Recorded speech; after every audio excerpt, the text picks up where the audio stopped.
Hello and welcome to PPC Live, the podcast. I'm your host, Anu, the founder of PPC Live. And if you're used to hearing advice from PPC experts about how to ensure that we are keeping up with the ever-changing landscape, don't worry, you are still in the right place. Every week, I speak to a different PPC expert, not just about what's going right in their career. In fact, we don't even touch on that. We talk about their biggest F-up, but also how they've turned things around. So yeah, we never leave things on a defeated note. We share what has been disappointing, who has been supportive along the way, what were the biggest challenges, and what's the biggest learnings so that you don't make the same mistake again. Today, I have the absolute delight of speaking to Chloe Varnfield, who has been a great supporter of PPC Live since the beginning and comes all the way from outside of London, from all the way from the South to join, some of our events. And she shares even like 3 different stories, stories about settings going wrong that, Google kind of sneak by us, and also things we're doing with like tracking and conversion tracking and those kind of things going wrong, and sharing just like really great experiences with clients even when things were going wrong. So yeah, and there's always the important lesson that as you guys must know by now, that honesty is the best policy. Honesty is the best policy, and as long as you keep putting your best foot forward even after the mistake, you still end up having a great relationship with your client. So yeah, let's go speak to Chloe. Hello, Chloe. Welcome to PPC Live, the podcast. Hi, Annie. Thanks for having me. It is such my delight. I was like, I've not heard from Chloe in so long, and like to have a chat with her. And genuinely, this is this is my excuse for having a chat with Chloe, because, and one might go, Annie, but you're recording a podcast. I'm like, yeah, I'm pretending no one is listening to us right now. I'm just like, I want to catch up with my friend Chloe, who has been a great support of PPC Live in the past, and came to some of the events, even though you live outside of London. And I know more recently, it would be hard for you to get into London, because is it okay that we share with the audience your lovely, lovely news that you're like about 36 weeks pregnant? Look at how glowing she is. For anybody watching on YouTube, and if you're not watching on YouTube, let me just tell you guys that she looks better than me, and I have no excuse. Hair done, makeup looking all on point. I love it. Absolutely love it. And yeah, I kind of was like, come on, Chloe, it will be such a fantastic power move to be like, I'm 36 weeks pregnant, I still did a podcast. So I'm so delighted to have you here, especially in Women History Month, and probably people listening to this might be even listening to it on International Women's Day, or maybe a few days after. Whichever way, this is our month for women doing amazing things. We both are. I'll go as far as saying. And yeah, so who's Chloe? Chloe Varnfield is a passionate digital marketing professional specializing in pay-per-click advertising and paid media across Google, Microsoft, Meta, LinkedIn, programmatic, and TikTok for small to medium-sized businesses and charities. She does that with Atelier Studios. Did I say that right? Yeah, that's right. Yeah, Atelier Studios. And yeah, she's been doing it for, quite a long while now. And how long have you been, even generally in the industry? I have been working in PPC for nearly 8 years, but in digital marketing, probably about 60 Wow. years, Wow. around that. Yeah. Wow. Amazing. Long while. Long time. And now going to one of my favorite bits, I'm going to ask my guest to share. My lovely guest, Chloe, is just going to share her fun fact, which I'm just so jealous of this fun fact. I can't lie, but yeah, take it away, Chloe. So I actually did arts and events management at uni. So I specialised in arts management. After I finished, one of my first projects was managing a local band who my husband played drums for. So yeah, I managed his band for a couple of years, which was great fun because music's a huge passion of mine. And yeah, I guess That's amazing. we fell in love, as cheesy as that sounds. No, that is so rock and roll. Sorry, that is quite like a bit like, yeah, I'm going to do some music management. Yeah, I got my husband. Bye. Going to do some digital marketing now. That is that is so cool. But yeah, love that. Love that you found love in music, and and that's a very fantastic, great memory for you. And you said he's the drummer, isn't he? Yeah, yeah.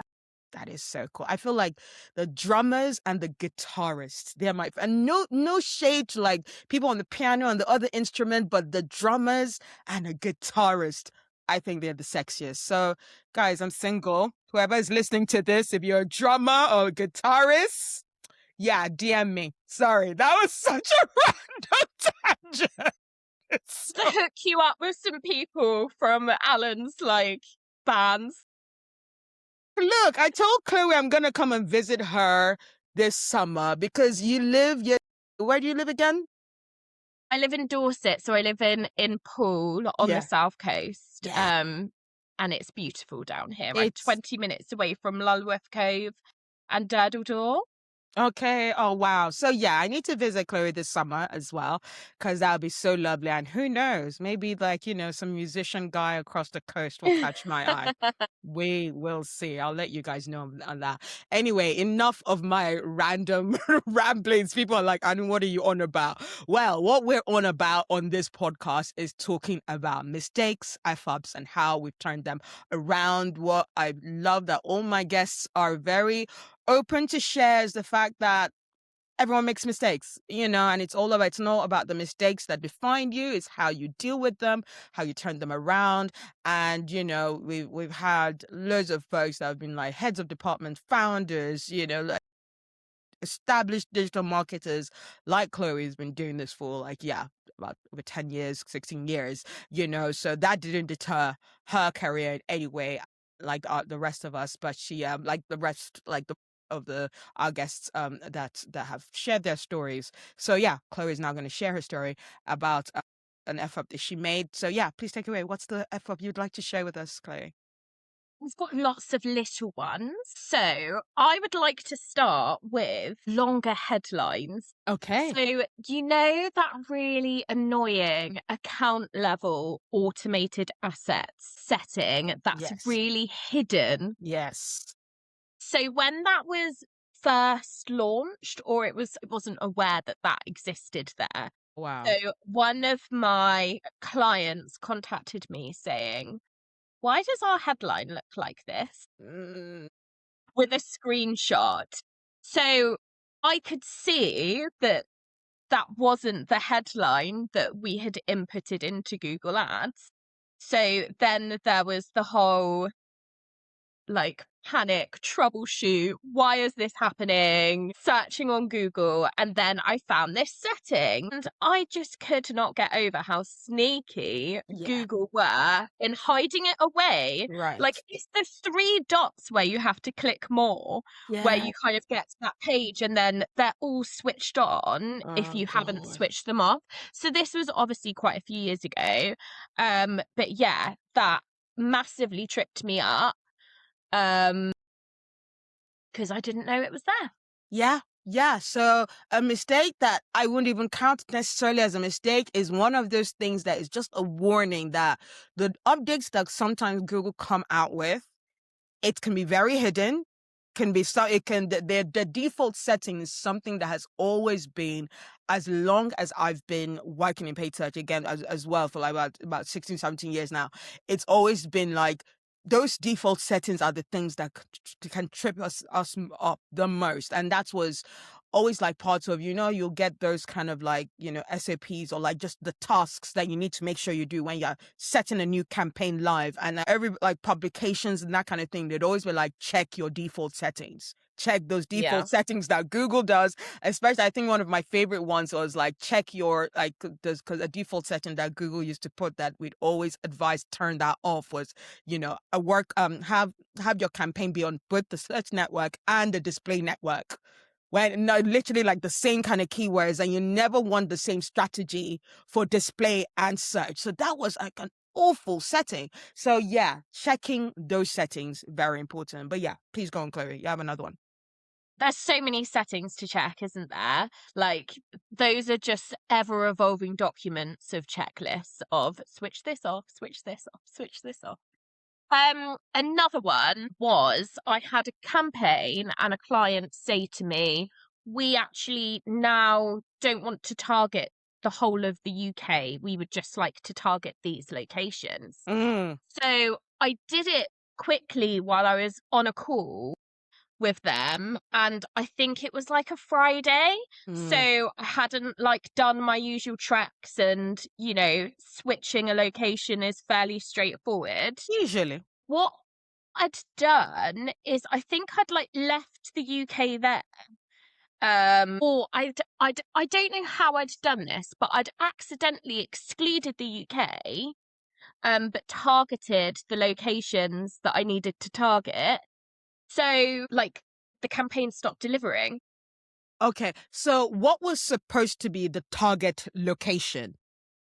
The UK or The target location was supposed to be, I think it was like certain regions in the south, maybe. Okay. I can't remember off the top of my head, but yeah, what I did is I just basically excluded all of the locations that I could have. So the campaign stopped Okay. delivering, and Gosh. making changes on a Friday is such a big no. Yes. I don't do that anymore. Yeah. Yeah, absolutely. That's something that has been brought up before by other speakers. They've gone, yeah, don't. And even if your client is like, this is an emergency, say that, look, it can be an emergency for Monday. It should don't start making changes on a Friday. So what happened with that one? Who kind of picked up on the fact that you'd done the exclusion wrong? I picked up on the fact that I'd done the exclusion because the campaign just wasn't delivering. Yeah. But I couldn't work out what I'd done because I'd obviously trusted that I'd done the location right. So it was one of the last places I looked, but it was one of those where I was scratching my head about this one for a couple of Yeah. days. And Yeah. my last resort was, we need to audit the whole Yeah. of this campaign to get to Yeah. the bottom of it immediately. And then I found it straight away. And when you just kick yourself, you're just like, you silly person, why have you done Yeah. that? And how many days did you give it till? Because we're experiencing this. A campaign's volume doesn't kick off straight away. So maybe sometimes you're like, you'll give it a couple of days before you're like, okay, it should have gotten volume. So like, how many days did you leave it to before alarm bell started going off? Really? Probably like 3, because Okay. sometimes when like the algorithm just does something funny, or a campaign just randomly stops delivering and then it starts delivering again, I was just kind of waiting for it to fix itself, Yeah. and it never happened. Yeah. So yeah. Genuinely, I do think that is quite diligent because I might leave it a week. I'm the kind of marketer, and guys, this is why I report on the news and I don't manage accounts anymore. If I had a client right now, they'd be like, "What? I knew you wait for our campaign to not run for a week before checking." That is such a diligent thing for you to do. I think 3 days for sure, yeah, is enough for you to go, no, let's audit something. This is not just the algorithm that has messed up. Yeah, no, I think that's really good. Cute. I have also left things for a week because I've been confident that it's not my mistake and it must be Google. Right? And then you find out it is actually Was your you? mistake. Me kind of doing the whole Google probably messed up. I think it's fair play a lot of the times and all the 1,000,001 updates they come out with every month, because it's like things just, yeah, Google do kind of sneak things past us a lot of the time. So yeah. Yeah, Do you have another story to I do. Sometimes I will have a call with a Google rep, and share? sometimes I'll listen to them. And most of the time I don't, because they're not really giving valuable Yes. advice. Yes. But on this particular day, Mm. I was getting greedy because my campaign was doing very well, and Nice. it was doing the best that it's done in a long time. And when that happens, you obviously want to kind of keep pushing Mm. and get even more revenue for your client. Absolutely. So one of the reps recommended that I switch bid strategy Okay. from maximize conversions to maximize conversion value. Okay. And I did, and it tanked performance completely. And I think that the reason for that is because even though it was doing really well, because I work for a lot of small to medium sized businesses, Mm. getting a campaign and an account to kind of get that optimal amount of conversions in Yeah. 30 days can Yeah. sometimes be a challenge. Yes. Obviously, we use macro and micro conversions where possible to kind of try and meet that. But I Yeah. think in this particular scenario, Mm. it just completely tanked performance. And it took me a couple of months to kind of Yeah. get the performance back.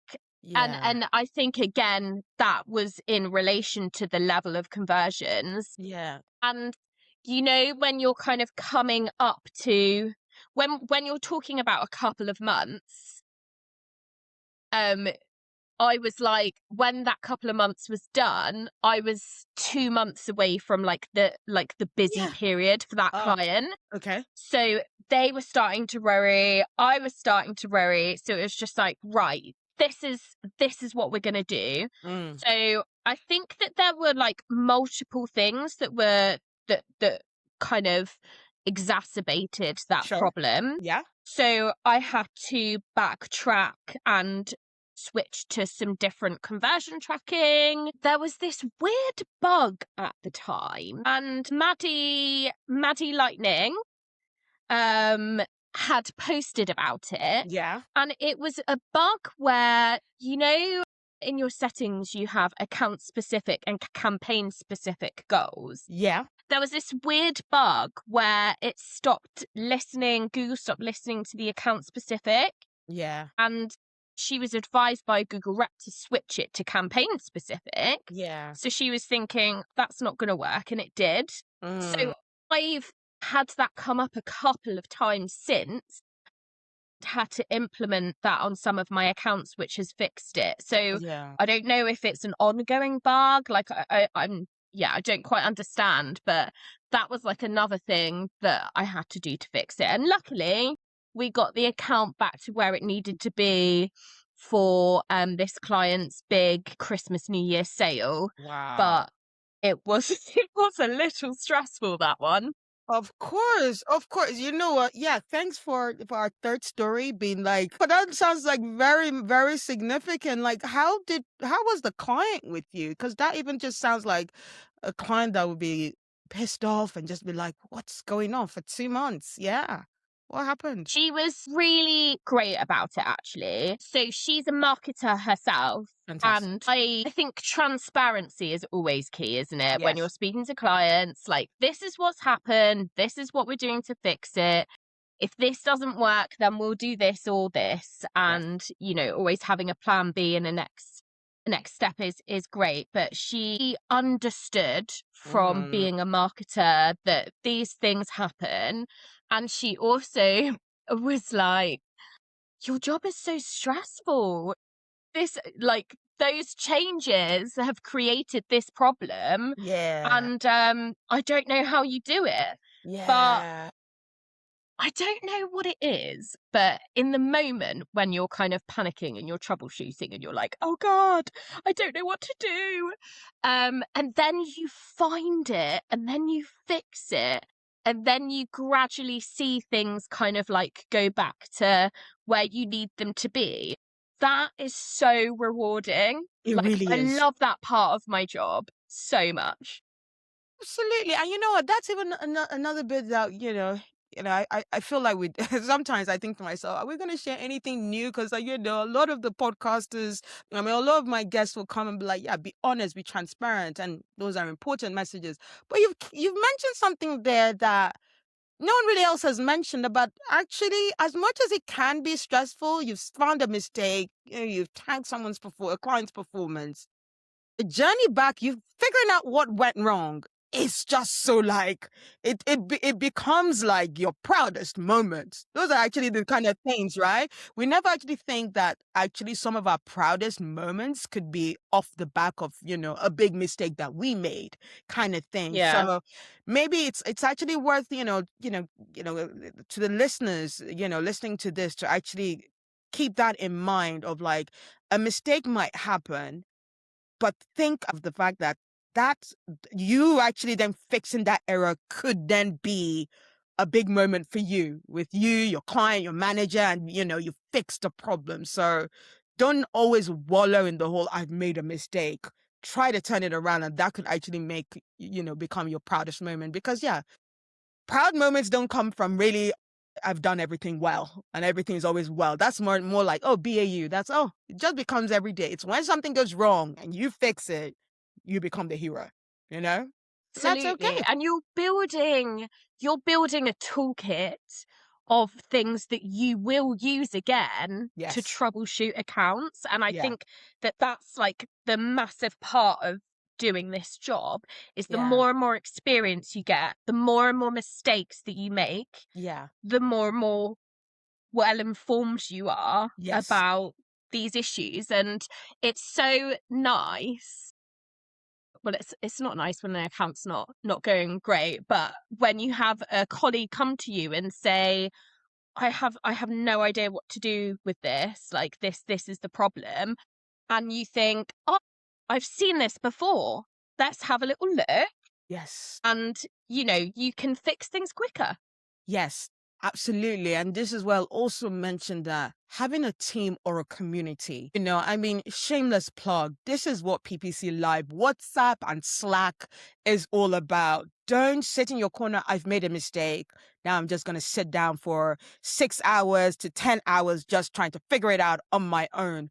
Message your community, message a team member, tell someone, be like, hey, this just happened. Could you just, have another eyes, be the second pair of eyes on this thing that I've done, and maybe pick up on something that I have not picked up. And all of a sudden your research period of what's going on cuts it down from 6 hours to maybe a few hours, or maybe a few minutes, or like 20 minutes, because someone else looked at it for you. Because that's the thing, when a mistake happens, or don't make it about the mistake, make it about how quickly you can Yeah. turn it around. That time period of quickly turning around is very important.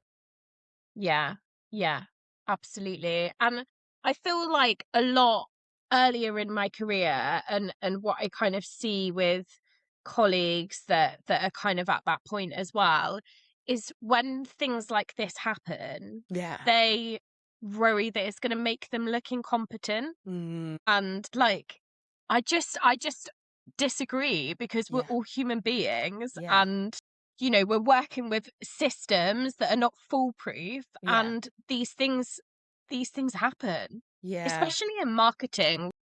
What I always say to you know like my colleagues is, marketing, you're testing a theory, Yeah. you're testing an idea, you're testing a concept, and it might not work.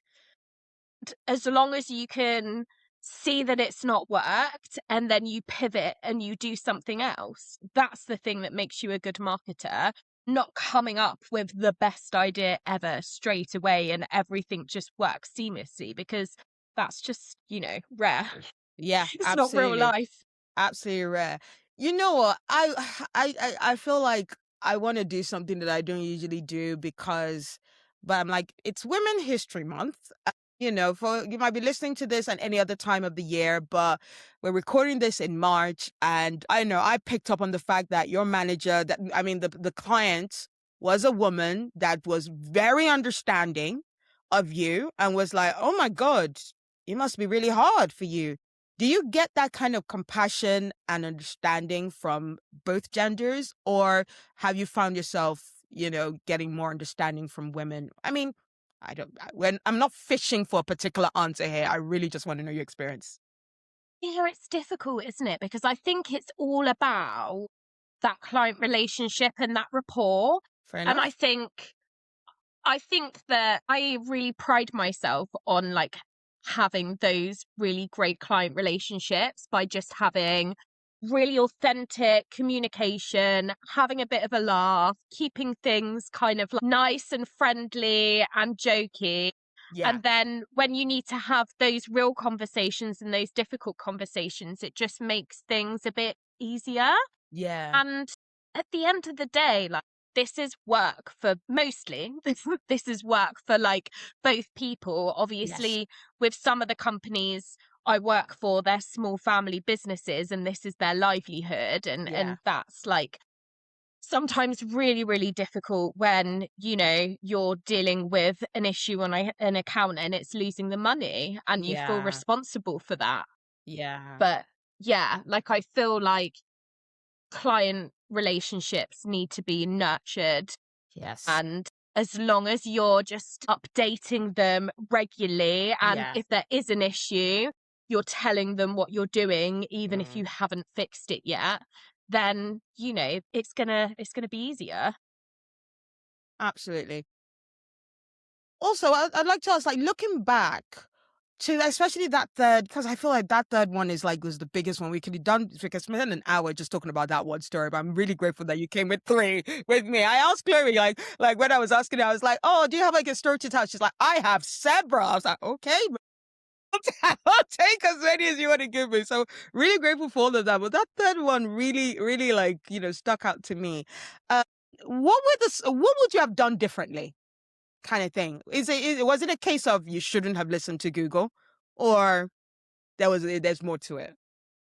I would have just like sat on it for a bit longer. Sure. Changing a bid strategy is a really large change to Yeah. make Yeah. and will have a big impact, um, whether it's positive or negative. Mm. And those should not be snap decisions. No. And it's so difficult when speaking to Google reps because obviously, you know, some of them can be quite insistent that it's a very good idea. And, you know, it sometimes you kind of get in your own head like what are they seeing that I'm not seeing? Yeah. Yeah. And obviously I want this campaign to do even better than it is. Yes. Yeah, don't make snap decisions and Mm. listen to your gut. Yeah. Yeah. Absolutely. Don't make snap decisions. Like, yeah, sit on the advice. Sit on advice for a while. So let's say someone is going through this. They have made that bid strategy, and it's 1 week, 2 weeks, 3 weeks in, and they realize that the performance has tanked. What's your advice to them before they even whilst they're sitting there, like maybe they're sat in the toilet right now and just like hands in their head. You know how you have those moments you're like, let me just get away from my desk and have a moment in the bathroom. What's your advice to them?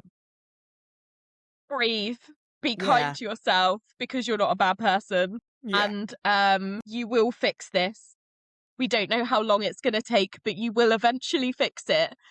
Um and I think you've just got to stay calm, haven't you? Because Yeah. if you panic, then you're not going to be in the right headspace to fix Yeah. this properly or communicate to your client in a calm and confident way where they're going to Yeah. feel reassured that you've got this. Yeah. So stay calm. And one thing that one of my colleagues has said to me over the years when I've had a big panic when something's gone wrong is no one's died.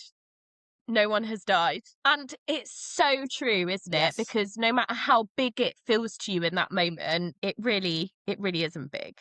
No, no one's died. We're not doing brain surgery here. We're not doing, heart transplant here. We're literally just, well, not just, because I think, some of these businesses are very, worthwhile businesses that are doing well. But most of the time, yeah, we're just making more money for rich people. So don't necessarily, I mean, obviously you're taking care of someone else's budget. They've entrusted you with something. So, take responsibility of that. But yeah, don't go into a shame spiral because you made a mistake. Just get back on that horse and get back into fixing mode, because that's the best way that you can be useful. Chloe, that's been a fantastic story. But like, yeah, let's move on to talking about something else, and even like shifting the spotlight to some maybe errors that you've seen your company, because it's an agency you work for, so you'll Yeah. get new clients coming in, new accounts coming in. What are some of the big mistakes that you see that Linda, have been made on an account that come in that make you go, oh,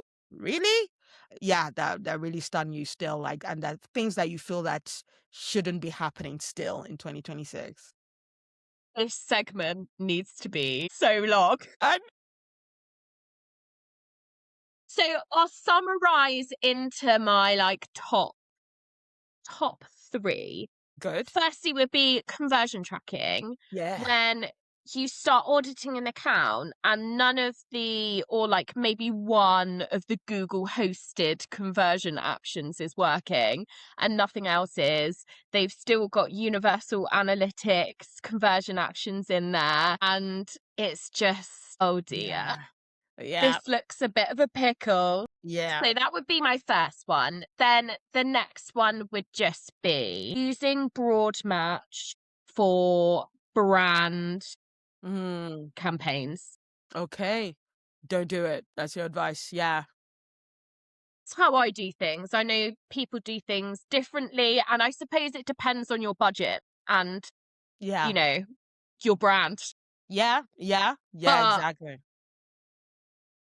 I think what I've seen quite a lot is also just kind of other campaigns using broad match. So you're showing for brand key terms like across all of your campaigns. Yeah. So you just have no idea what keywords are working for you, Mm, and like it's not like it might look on the surface that your campaigns are converting really well, but actually you're just converting on your brand. yeah. That is Yeah. that's one of my niggles. And accounts that have no negative keywords, just like Mm, 0, mm, or they're like just not even applied in lists. That makes me feel really yeah. sad. Yeah. Yeah. Is that do I mean, has there been any account that you've seen that was gone, well, I understand. Legit, every account that's been running for a while should for sure have negatives. Yeah, I feel that every account that's been running for, yeah. I think as well, it's really difficult, isn't it? Because when you kind of inherit an account where it's been kind of like managed by like an in-house marketing team and they've done their best, but they don't really know what they're doing, Mm, then, in that scenario, you're really glad that you can help them along the way and make this yes. better. But when it's come from another agency Mm. or a freelancer, you're just like, really? You should know better. Yeah, yeah. Yeah, absolutely, absolutely. Yeah, no, that makes sense. So yeah, so our three are no negatives, broad match, especially on brand. And sorry, what was the first one? Just like poor conversion tracking, like Conversion tracking, broad match, negatives. Those are very, and genuinely, those three things are things that will definitely, it's not even just about a structure thing. Those aren't small things. Those are actually big things that will affect revenue. So yeah, guys, yeah. definitely look out for those things. Also, our world of the AI revolution that is coming, whether it's here, whether we like it or not. Any kind of like any like particular like, errors that people fall into about, AI that you're like, yeah, people have got that wrong.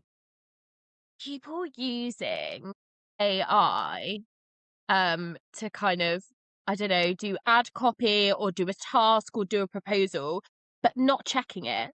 So Yeah. like, and not editing it. So it looks really obvious that all of it's come from AI. Yeah. That's just really lazy. And Yeah. that's not how we should be using AI. No, no. Yeah. You look at it and edit it. It should always be like clear that you reviewed the work and changed some bits in. Cause yeah, I'm of the notion that it's use it. It's a great tool for us to make us faster, but it should make your brain faster. It should not replace your brain Yeah. kind of thing. So Yeah, that's my view. Chloe, this has been absolutely fantastic. You've given us so many things to think about. 3 great stories about mistakes we should, look out for there, and how you learned from it. The great relationship you had, the great working relationship you had with the client. Three F-ups that you've seen other agency make that people should be absolutely wary of. And yeah, our AI world. And yeah, that's all, great knowledge for us to take away, and make us better marketers in this industry. But yeah, before we leave you, yeah, my our last fun non-PPC question at all. If your PPC career were a movie, what would the title be? Highly optimized. Highly optimized. I love it. Do you have a reasoning? What's the reasoning behind highly optimized? Do when all of your campaigns are just looking really clean and highly optimized, and you just feel really smug with yourself? That's the reason. I love it. I feel like you have a lot of smug moments of like, yeah, I did that good. I look at my campaign looking well. I'm sure you do. It's just think fantastic. I think I like celebrate myself more Good. now I'm later on in my career, rather than beat myself up for all of these little mistakes. Yeah. You've got to celebrate yourself and your successes. You know what? I didn't even ask. I was like, we're at the end of it, and you sneak in one last great piece of advice in there. Even like that's amazing. Honestly, everyone listening, no matter how early you are in your career, we will beat ourselves up. It's what human beings do. Our brains honestly work against us, and that way it's kind of sometimes. But celebrate yourselves. Remember to celebrate yourself as well. And yeah, me too. It's a very much like later in my life, in my career thing, like even with friends, I'll be like, yeah, let's do something for our birthday, even if so it's a spa. It doesn't have to be like, because everybody thinks, oh, it's birthday party. I don't want a birthday party. But celebrate yourself somehow. Do something you're actually really gonna enjoy, because yeah, celebrating yourself is always worth it. Always worth it, in my opinion. So Chloe, where can we find you to share your of things that you share, and the great journey and the great work you're doing at Italia Studios? I'm on LinkedIn, so that would be the best channel to keep an eye on me. Sure. I like to uh, support other people's posts and comment, but I'm a bit quiet, and I'm obviously going to be a little quiet while I'm on maternity leave. Of But course. one of my goals is to get more confident sharing on LinkedIn for sure. We are absolutely looking forward to that. I'm so looking forward to that. And I'll also shamelessly say that, Chloe is part of our fantastic Slack group. And she will be happy to answer questions that you've got on there as well, because that's what, as we said Absolutely. earlier on, like, don't go through these mistakes on your own. Don't spend a lot of time beating yourself up. Ask for help. Ask for someone to give you a second pair of eyes, so that you can get to that journey of problem solution quickly, and pat yourself on the back and cheer yourself on. But yeah, so on that note, thank you so much for joining us today, Chloe. It's You. been so great chatting and catching up. And yeah, speak to you soon. Thank you so much, Chloe, for sharing that very honest and transparent experience with your client, and those 3 different great examples as to how things can go wrong, and it can just be something that you just naturally just honestly miss, and might not even be your fault. And but also things that, oh, you should have looked out for. And yeah, and sometimes you need to check that account out just after 3 days. That is a key, I'd say, characteristic of someone who is trying to work hard for their client, so that you're the one that finds that mistake. As long as you're the one that finds that mistake, that always puts you on a good footing with your client. So yeah, for all the information, for the full transcript, not just the show notes, yeah, please go to podcast.ppc.live for all the details of that fantastic episode. So yeah, PPC Live events updates are always a favorite part for me. Tickets are live. They're on sale. Early bird sale is going to end on March the 22nd. So literally in a couple of weeks. So go to ppc.live. We've got Jack Wilmore from We Discover. We've got Amina Demiri from Vixen Digital, who are based in Brighton. And it's so glad to have some amazing like heads of digital, senior digital marketers who are doing great work to share their their experience with us. I know we announced that Kirk Williams was going to be joining us, but unfortunately he's had to drop out due to family issues, which is very understandable. Family comes first. So yeah, look out for another update as to who our third speaker is going to be. I'm looking at someone from Microsoft, like some of a fantastic leader from Microsoft. So yeah, cross all your fingers and toes for me for that, guys. Yeah, we're going to be reaching out to them. Well, I've already reached out to them, so hopefully it's a positive response. I see why not. PPC Live is a fantastic event with our fantastic audience. They'll be stupid to say no.